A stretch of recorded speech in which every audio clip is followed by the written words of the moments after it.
확률적 가능성, 양자역학과 사주명리학, 쌍둥이, 새쌍둥이 등이 의학적으로 볼 때 형제 자매의 순서는 엄마 뱃속에 있을 때부터 정해지는 것이 아니라 태어나는 순간의 순서에 따라 결정되고 그 순서에 따라 사주명리학적으로 쌍둥이 형제 자매 간의 운명의 큰 틀이 결정되는 것도 양자역학의 이중성, 중첩성, 불확정성, 확률성 이치와 서로 통합니다.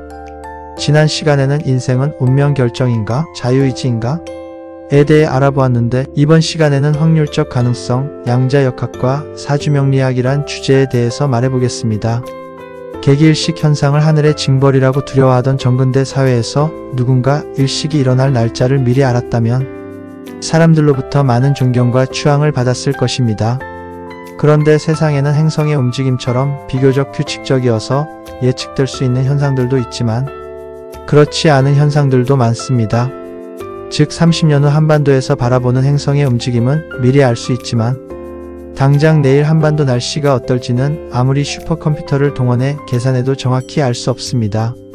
피사의 사탑에서 떨어지는 쇠구슬의 궤적은 정확히 예측할 수 있지만 굴뚝에서 피어오르는 연기 입자의 궤적은 예측이 매우 어렵습니다. 운동장에서 야구선수가 친 야구공의 궤적은 미리 알 수 있지만 운동장에서 뛰어노는 어린아이의 움직임은 단지 확률적으로만 예측할 수가 있습니다. 이것이 그동안 절대적으로 신봉되었던 근대 과학의 현실적 한계입니다. 유기적으로 움직이는 사람의 생활 가운데서 일어나는 여러가지 일들은 더욱더 수많은 요인이 얽히고 설켜서 만들어지는 비선형계이자 복잡계입니다. 이러한 운명화의 가능성을 추론하는 것이 바로 사주명리입니다. 사주명리에서는 사람을 소우주로 가정하면서 사람은 잉태되는 순간부터 우주의 기운과 영향을 주고받는다고 봅니다. 그 결과 사람마다의 독특한 우주적 시간과 공간의 결정부인 사주가 사람이 태어나면서 나오는데 사주명리는 사람의 생년월일시를 천간과 지지로 각각 치환한 사주를 대상으로 음양오행의 생극지화를 통해서 그 상호관계를 해석하여 사람 운명의 진로 방향을 예지 판단하는 추론 체계입니다. 그러나 인생의 진로 방향이나 기륭화복은 개인의 노력이나 의지, 타고난 사주팔자 등 소수의 한정 요인에만 영향을 받아 결정되는 것이 결코 아닙니다. 인간사는 매우 복합적이고 다단하므로 운명 결정이냐 자유의지냐 이분법적 흑백 논리로 그 해답을 쉽게 찾을 수 있는 단순한 것이 절대 아니기 때문입니다. 인생 진로에 영향을 미치는 요인들은 수없이 많습니다. 사주명리의 관점에서 삶의 타고난 모습인 운명을 함수로 나타낸다면 생년월일시 이른바 사주팔자티를 가장 주요 변수로 취급합니다. 그 외 개인의 의지와 노력 W, 유전자치, 부모의 환경 P, 그 사람이 종사하는 직업의 이름이라는 성명학적 요소 N, 배우자와의 궁합 M1, 전공 공부 M2, 그 사람의 양택과 조상의 음택인 풍수환경 F1, 외모인 관상 F2, 좋은 날을 가려서 행사하는 택일 C1, 우연히 마주치는 요소 C, 학교, 직장, 군대 등에서 동료 상하의 인간관계 등 기타 요인 X 등도 상당한 영향을 미치는 변수임에는 틀림없습니다. 하지만 사주명리의 운명함수에서는 이들을 일정한 값을 갖는 상수로 가정합니다. 이처럼 많은 변수를 값이 변하지 않는 상수로 취급하다 보니 사주명리의 운명함수에서는 사주와 인생 진로 간의 명확한 인과관계를 제시하지 못하는 경우가 있을 수밖에 없습니다. 그런즉 사주는 믿을 게 못되고 비합리적인 것이라고 인식되는 경우가 많습니다.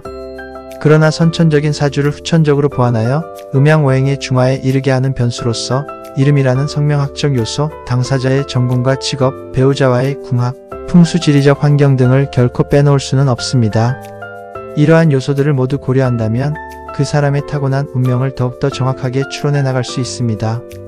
하지만 그렇다고 하더라도 중요한 사실은 이런 운명함수 요인들이 개개인의 미래 운명에 대해 절대적 필연성, inevitability가 아니라 확률적 개연성, probability만을 담보한다는 점입니다. 비록 사주가 똑같더라도 똑같은 인생과 운명을 살아가지 않는다는 엄연한 사실을 우리는 직시하고 인정해야 합니다. 물론 당사자의 부모 및 타고난 풍수적 환경 등이 다르기 때문인 것도 당연합니다. 하지만 그 선천적 요인은 이제 내가 어쩔 수가 없는 것들입니다. 초년에는 부모의 영향을 지대하게 받듯이 노년에는 자식으로부터 영향을 가장 크게 받습니다. 타고난 부모로부터의 환경을 내가 어찌할 수 없었듯이 시간이 흐를수록 자식도 내가 어찌할 수 없는 불가항력적 부분이 더 크게 작용합니다. 명리학적으로 전공, 직업, 배우자 등 후천적 요인도 음양오행과 분명히 연관됩니다. 100% 전부 후천적 자기선택적이라고 할 수는 없지만 그래도 내가 선택할 여지가 충분히 있는 이들 요인을 통해 나의 선천사주에서 부족하거나 넘치는 사항을 보완해 나간다면 같은 사주더라도 그 사주의 타고난 복분 범위 안에서 최대함을 누릴 수 있습니다. 그러므로 지금부터라도 사주 명리는 필연성이 아니라 개연성, 확정성이 아니라 가능성을 염두에 두고서 사주를 분석해야 합니다. 이를 달리 말하면 앞으로 사주 명리는 백발백중이 아니라 백중일발을 지향해야 바람직하다는 것입니다. 하나의 사주를 가지고 사주가 같은 100사람의 어느 경우든지 틀리지 않고 꼭꼭 들어맞는 그런 사주 명리가 아니라 그 하나의 사주에 담긴 많은 가능성을 분석하여 그 사람의 잠재 가능성을 긍정적으로 확대할 수 있는 탐색 과정으로서의 사주 명리로 인식 전환이 필요합니다. 양자역학 퀀텀 머케닉스 아주 작은 세계의 이상한 규칙. 양자역학은 우리가 눈으로 볼 수 없는 아주 작은 세계, 즉 원자, 전자, 소립자, 빛 같은 것들의 움직임을 설명하는 물리학입니다. 우리가 사는 세상이 큰 물체들, 천체, 자동차, 사람, 나무 등은 고전 물리학의 법칙을 따르지만 이 작은 세계에서는 우리가 일상에서 경험하는 세상과는 전혀 다른 매우 기묘하고 신기한 규칙들이 적용됩니다. 양자역학의 핵심 개념들 1. 모든 것은 양자로 이루어져 있다. 고전 물리학에서 에너지나 물질은 연속적인 값으로 존재한다고 생각했습니다. 예를 들어 계단을 오르는 것이 아니라 피탈길을 오르듯 어떤 높이든 오를 수 있는 것처럼 말이죠. 하지만 양자역학에서는 이와 다르게 에너지나 물질이 양자 퀀텀이라는 최소 단위, 즉 불연속적인 덩어리로 존재합니다. 계단 한 칸 한 칸을 올라가야 하듯 물리량들이 띄엄띄엄 떨어진 값만 가질 수 있다는 개념입니다. 비유하면 빛의 에너지도 연속적이지 않고 광자라는 최소 에너지 덩어리로 존재합니다. 마치 동전이 10원, 100원 등으로 정해져 있듯 에너지를 가질 수 있는 값도 정해져 있다는 뜻입니다. 2. 파동이면서 동시에 입자인 이중성. 양자역학의 세계에서는 빛뿐만 아니라 전자와 같은 물질도 파동과 입자의 성질을 동시에 가집니다. 입자는 야구공처럼 한 점에 존재하며 뚜렷한 위치와 운동량을 가집니다. 파동은 물결처럼 퍼져나가며 위치를 정확하게 특정할 수 없습니다. 놀랍게도 미시 세계의 입자들은 어떤 경우에서는 입자처럼 행동하고 다른 경우에서는 파동처럼 행동합니다. 이처럼 두 가지 상반된 성질을 동시에 지니는 것을 파동, 입자, 이중성이라고 부릅니다. 비유하면 전자를 좁은 틈에 통과시키는 실험을 하면 전자는 파동처럼 서로 간섭하는 무늬를 만듭니다. 하지만 이 전자의 위치를 관찰하려 하면 전자는 파동의 성질을 잃고 한 점에 있는 입자로 행동합니다. 즉 전자나 빛은 입자 작은 알갱이처럼 보이기도 하고 파동 물결처럼 퍼지기도 합니다. 이건 마치 야구공이 물결처럼 퍼지는 현상과 비슷한 말도 안 되는 일인데 실제로 그렇게 행동합니다. 3. 모든 것은 확률로만 알 수 있다. 불확정성 원리. 고전 물리학은 원인과 결과를 정확히 예측할 수 있는 결정론적 세계관을 가집니다. 공의 초기 위치와 속도를 알면 이 공이 어디로 굴러갈지 정확히 예측할 수 있는 것처럼 말입니다. 하지만 양자역학에서는 정확한 예측이 불가능합니다. 하이젠베르크의 불확정성 원리에 따르면 입자의 위치와 운동량, 속도를 동시에 정확하게 알 수 없습니다. 위치를 정확하게 측정하면 운동량이 불확실해지고 운동량을 정확히 측정하면 위치가 불확실해집니다. 비유하면 어둠 속에서 공을 던졌을 때 공의 위치를 알기 위해 손전등으로 비추면 빛의 충격으로 공의 운동 방향이 바뀌어버리는 것과 비슷합니다. 관찰하는 행위 자체가 대상의 상태를 바꾸는 것입니다. 그 때문에 우리는 불확실한 세계와 마주하게 됩니다. 따라서 양자역학은 전자가 어디에 있다고 단정하지 않고 전자가 이 위치에 있을 확률이 높다와 같이 확률로만 기술할 수 있습니다. 4. 신비한 연결고리 양자 얽힘. 두 개 이상의 입자가 서로 얽혀서 하나의 시스템을 이룰 때 한 입자의 상태를 측정하면 아무리 멀리 떨어져 있어도 다른 입자의 상태가 즉시 결정되는 현상입니다. 이는 빛보다 빠른 정보 전달이 불가능하다는 아인슈타인의 상대성 이론과 충돌하는 것처럼 보여 유령 같은 원격 작용이라 불리기도 했습니다. 예를 들어 동전을 던져 앞면과 뒷면이 나오는 얽힌 쌍이 있다고 가정해 봅시다. 한 동전이 앞면으로 나오면 다른 동전은 아무리 멀리 떨어져 있어도 즉시 뒷면이 됩니다.